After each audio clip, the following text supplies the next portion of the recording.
Halo sahabat trader, kembali lagi bersama Papa Didi di live Instagram di dua channel ya, di Instagramnya Didi Max Jakarta dan juga di Instagramnya Trader Clinic.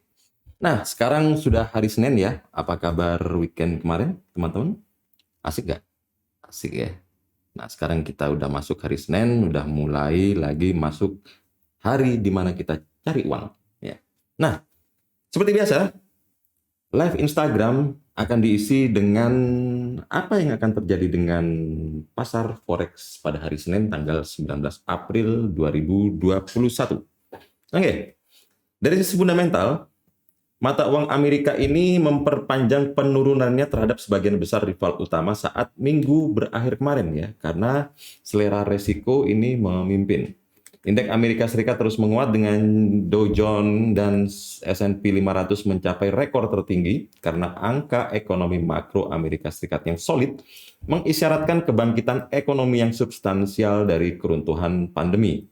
Meskipun suasana di Amerika optimis, imbal hasil Treasury Amerika Serikat berhasil pulih.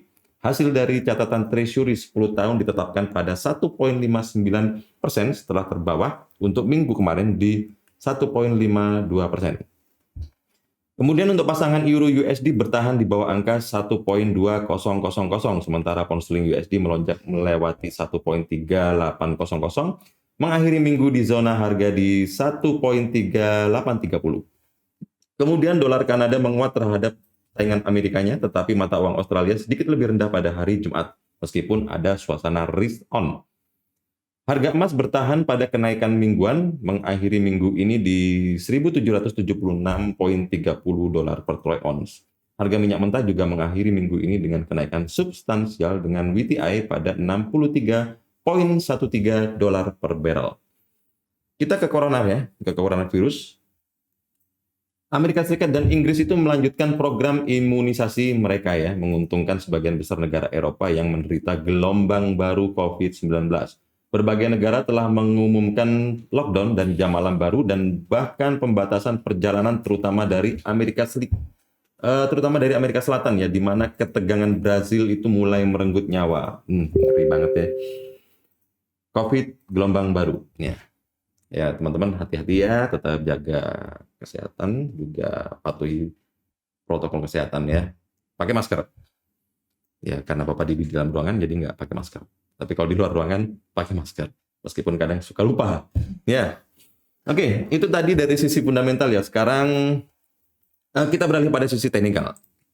Oke, di teknikal kita buka chartnya, kelihatan di sini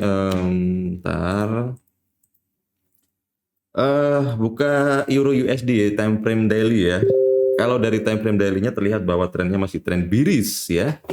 Dengan harga itu sudah menyentuh garis resisten ya, artinya ada kemungkinan harga itu akan turun untuk dalam waktu jangka pendeknya ya.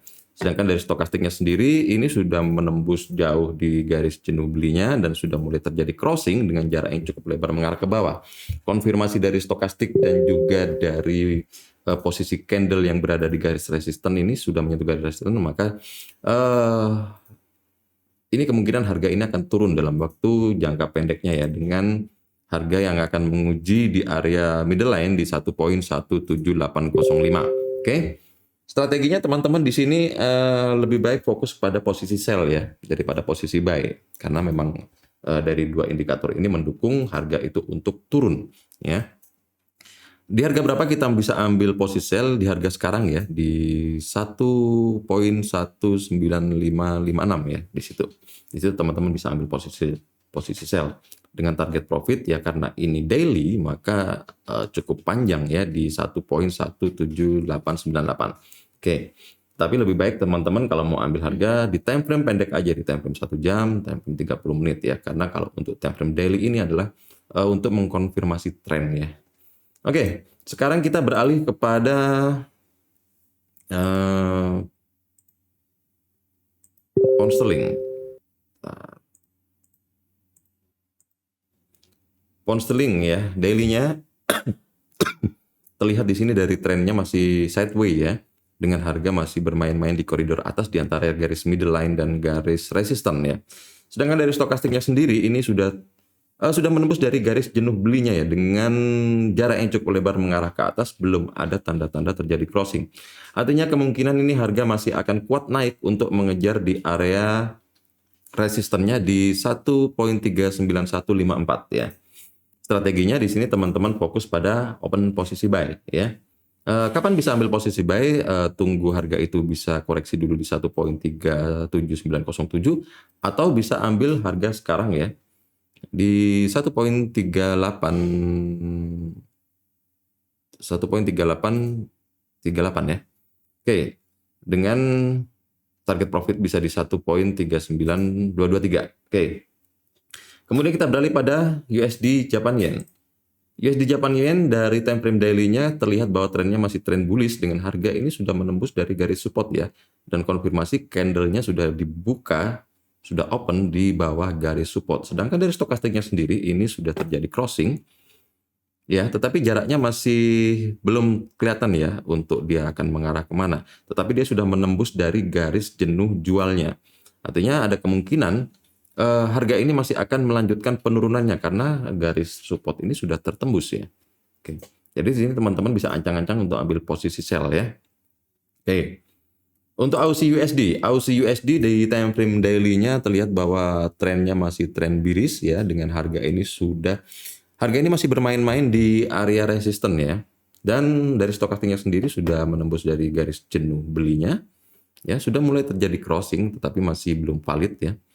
Dan kemungkinan bahwa harga ini masih akan turun, paling tidak dia akan menguji di area middle line-nya di 0.76091 ya.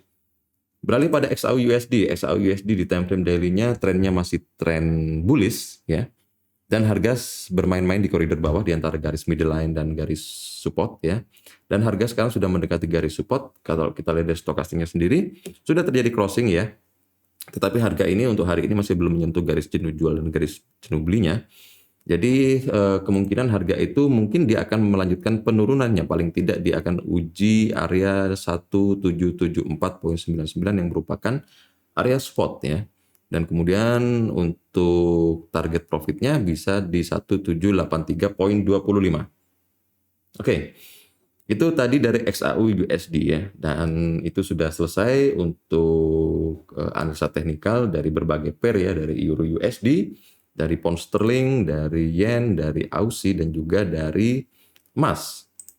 Oke teman-teman, itu dari sisi fundamental dan dari sisi teknikal Papa Didi sudah jelaskan ya.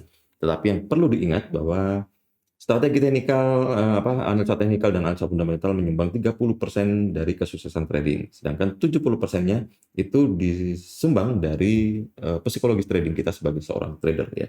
Dari manajemen risiko yang bisa kita kontrol 100% dan juga dari manajemen modal yang bisa kita kontrol 100%. Sedangkan untuk hasil di market kita nggak pernah bisa kontrol. Karena apa? Ya, market berjalan sesuai dengan supply and demand ya. Dengan jutaan trader yang berpartisipasi di situ, dan kita nggak bisa kontrol para trader di situ untuk mengikuti apa yang kita mau ya. Jadi yang kita bisa kontrol 100% adalah manajemen risiko kita dan manajemen modal kita. Itu yang kita bisa kontrol 100%. Jadi camkan bahwa kita harus disiplin dengan stop loss dan kita juga harus disiplin dengan manajemen modal ya. Manajemen modal artinya kita masuk pasar dengan volume lot terkecil, dan juga untuk manajemen resikonya kita trading dengan risk to reward ratio yang benar ya. Risk to reward ratio yang benar itu 1:2, 1:3, dan 1:5 ya. 1:1 itu nggak disarankan. 1:5 itu bagus, tapi jarang sekali orang yang pakai. Padahal itu efektif sekali. Karena dengan risk to reward ratio 1:5, dalam 10 kali transaksi, 7 kali Anda loss, 3 kali Anda profit, secara akumulasi Anda masih profit ya. Oke sobat trader, cukup segitu dulu ya untuk Forex Today hari ini tanggal 19 April 2021. Besok insya Allah akan ada live Instagram juga ya. Kalau tidak sibuk, kalau sibuk kemungkinan pending. Oke sobat trader, cukup segitu dulu ya untuk Forex Today hari ini. Dan salam profit.